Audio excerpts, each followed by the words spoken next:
Dans la deuxième partie, on va essayer de travailler la sonorité, de timbrer la main droite. Alors comment? Bon, alors quand on a les notes qui sont longues, c'est facile, il suffit simplement de l'attaquer. Et au contraire, la main gauche, de la laisser à plat et d'être très léger, évidemment, hein, bien sûr. Il faut qu'au moment de l'impact, la droite attaque, pèse plus lourd. Bon, ça ok. Maintenant, évidemment, c'est dans les croches le plus dur. Donc ça, il faut le travailler lentement, avec un geste à chaque fois, entre les notes, pour attaquer chaque note à la main droite, et pour avoir un son plus présent. Et au contraire, la main gauche, hein, elle est très douce. Même chose pour ce passage-là, en croche qui arrive. Je prends le temps vraiment d'attaquer la main droite, lentement sur chaque note, pour bien éduquer l'avant-bras, pour qu'il comprenne ce qu'il doit faire.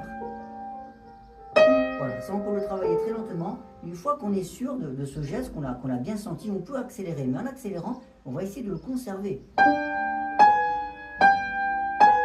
Voilà, là il est toujours présent sur chaque note. Il ne faut pas dépasser une certaine vitesse, hein, une vitesse limite qui fait qu'au bout d'un moment, l'avant-bras va se figer. Et donc le son change complètement, il devient fade. Il n'est plus aussi contrasté entre les deux mains. Voilà ce qu'on pouvait dire pour cette deuxième partie. Et pour la première, donc ce qu'il faut essayer de faire, c'est quand on a les nuances très douces, par exemple dans cette mesure-là, Do, Mi, Ré, Mi, Do, il faut essayer de figer un petit peu le corps, alors sans le raidir évidemment, il est relâché, mais d'éviter l'impact avec le corps. Souvent c'est tout le contraire de ce qu'on vient de dire à la main droite. Alors pourquoi? Parce que si on fait des vagues, automatiquement, voilà, ça gonfle le son. On aura beau essayer de jouer piano, si le corps agite les choses, et ben ça gonfle le son. Donc, on essaie au contraire vraiment de figer le moment. Hein.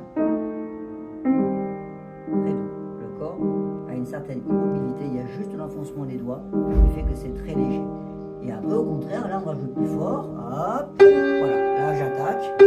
Forcément, le son est plus fort parce qu'il y a la masse du corps qui fait que ça donne plus de son, c'est logique.